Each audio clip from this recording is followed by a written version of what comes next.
नमस्कार मंडळी, स्वागत आहे तुमचं आपल्या नवीन व्हिडिओमध्ये. मित्रांनो, आज आपण पाहणार आहोत ब्रह्मकमळ. तर ब्रह्मकमळ हे कसं फुलतं आणि कुठे मिळतं आणि ह्या सर्वच गोष्टी आपण या आपल्या व्हिडिओमध्ये आपण पाहणार आहोत. ब्रह्मकमळ हे असं एक फुल आहे ते वर्षातून एकदाच फुलतं आणि खास करून जुलै ते सप्टेंबर या महिन्यामध्येच हे फूल फुलत असतं आणि जवळपास वर्षभर या फुलाची काळजी घेऊन आपल्याला त्याचं फळ मिळतं, ते म्हणजे एक फूल. या फुलांमध्ये भावनिक, धार्मिक, आयुर्वेदिक अशा बऱ्याच गोष्टी या फुलांमध्ये दडलेल्या आहेत आणि या फुलाचा वास देखील अतिशय आनंद देणारा असं एक फूल आहे. जी व्यक्ती वर्षभर या फुलाची वाट बघत असते त्या व्यक्तीचा आनंद हा खरंच खूप गगनात मावणारा असतो, कारण हे फूल जे आहे हे वर्षातून एकदाच फुलतं आणि हे फूल थोड्या वेळासाठी फुलून थोड्या वेळाने हे मावळून जातं. तर असंच हे फूल आपण आज व्हिडिओमध्ये पाहणार आहोत. तर व्हिडिओमधील माहिती तुम्ही शेवटपर्यंत नक्की पहा.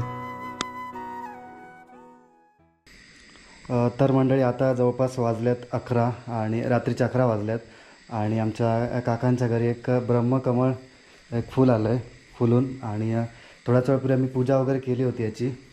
पाहू शकता तुम्ही अशा प्रकारे ब्रह्मकमळ फुल आणि म्हणजे बाहेर त्यांनी आपल्या गॅलरीमध्ये केलं होतं, पण आता पूजा करण्यासाठी घरामध्ये घेऊन आलो आतमध्ये आणि अशा प्रकारे कुंडी आहे, कुंडीमध्ये फूल आलं आहे फुलून आणि सर्व आता पूजा वगैरे करून तर झाली आहे. बाकी आता कमळाबद्दल मला तर तेवढी काय माहिती नाही आहे, पण जवळपास सर्व माहिती आपण काकांकडून जाणून घेऊयात. ब्रह्मकमळ कधी फुलतं, कसं काय माहिती असते काय वगैरे. तर आता आपण ब्रह्मकमळची पूजा वगैरे केली आहे आणि आता घरात त्याची पूजा वगैरे झाली आहे, तर आपण काकांकडून तर छोटीशी एक माहिती घेऊयात की ब्रह्मकमळ कधी त्यांच्या घरी फुललं, त्यांनी कसं झाड लावलं आणि बाकी इतर गोष्टी पण आहेत, हे जाणून घेऊयात. आणि बाकी आपल्याकडे आता घरातले सर्व मंडळी पण बसले आहेत कसं बघा आणि जाणून घ्यात काकांकडून. काका, तुमचं तर नाव वगैरे सांगा आणि मला माहिती आहे जी हवी आहे ती एक थोडक्यात माहिती तुम्ही सांगा. माझं नाव गुरुनाथ कृष्णा तळेकर. गेल्या 1.5 वर्षापूर्वी मी हे झाड माझ्या मित्राने दिलं होतं मला. ते आमच्या गॅलरीत मी कुंडीमध्ये झाड लावलं होतं. पण दररोज पाणी घालता घालता गेल्या महिन्यापासून त्याला साधारण एक कळी आली होती, परंतु ती कळी गळून पडली. त्याच्यानंतर ही दुसरी कळी आली, आता ती चांगली फुलली आहे. आज सकाळपासूनच तिचा वेग वाढत होता कळीचा फुलण्याचा. तर आता हे रात्रीचे 11 वाजल्यानंतर हे फूल चांगलंच फुललेलं असून त्याचं वैशिष्ट्य म्हणजे असं आहे की ज्याच्या घरी हे कमळ असतं, झाड असतं, त्या घरात खूप ऐश्वर प्राप्त होतं आणि खूप शुभ असतं.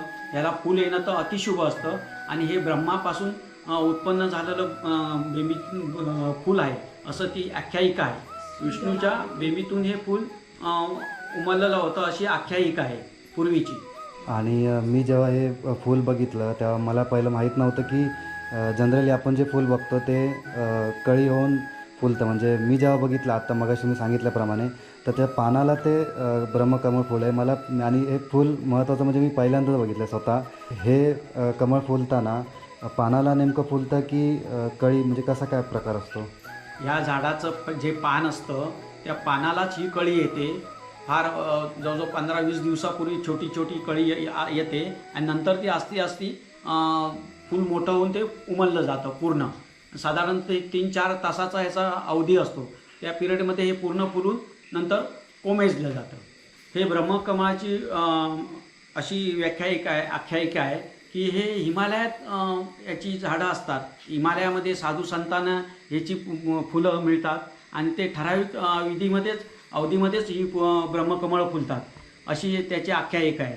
परंतु आता ती गावोगावी ही लोक झाडं लावली जातात आणि त्याला ब्रह्मकमळ येतात आणि फार शुभ मानलं जातं. आम्ही मुंबईला असताना आमच्या घरी ह्याच महिन्यात किंवा ऑगस्ट सप्टेंबरमध्ये 4 ते 5 फुलं एका वेळेला झाडाला यायची आणि आम्ही त्याची पूजापाठ करून त्याचा यथासांग आम्ही विधी करत होतो. अशी आम्ही त्याची जोपासना पण करत होतो या झाडाची. ब्रह्मकमळ जे तुम्ही लावलं आहे तुमच्या कुंडीमध्ये, तर तुम्हाला कसं वाटतं की आपल्या एक ब्रह्मकमळ आपल्या घरामध्ये फुललं आहे, आपण त्याची जोपासना केली वर्षभर आणि वर्षभरानंतर हे फूल आपल्या कुंडीमध्ये फुलतं आहे, तर याबद्दल काहीतरी सांगा तुम्ही. त्याच्यामुळे आमची धार्मिक भावना खूप मोठी आहे आणि त्याच्यामुळे आम्हाला खूपच आनंद झाला आमच्या घरी जे ब्रह्मकमळ फुलल्यामुळे. आणि हे फूल 3 ते 4 तासामध्ये नंतर पुन्हा कोमेजून जातं, बरोबर ना? कोमेजून जातं. तर मग त्यानंतर फुलाची म्हणजे कसं काय असतं? ते फूल फूल काय आम्ही काढून स्वामी समर्थांच्या फोटोला वाहतो.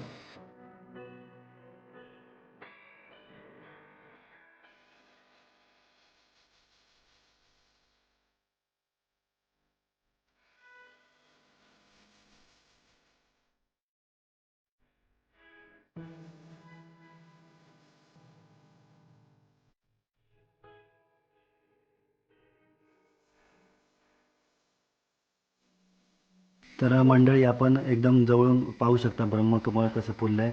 आता जवळपास 11च वाजले आहेत. एक 12पर्यंत ते पूर्ण फुलतं. अजून बऱ्याच कळ्या बघा बाकी आहेत दिसतात आपल्याला आजूबाजूने, आणि एक 12पर्यंत तरी फुलतं आणि त्याचा सुंदर असा वास या ठिकाणी आम्हाला म्हणजे आम्ही तरी घेऊ शकतो वास. आता तुम्हाला व्हिडिओ बघता त्यामुळे फक्त आपण सांगू शकतो की व्हिडिओ म्हणून की त्याचा वास वगैरे येतो आहे.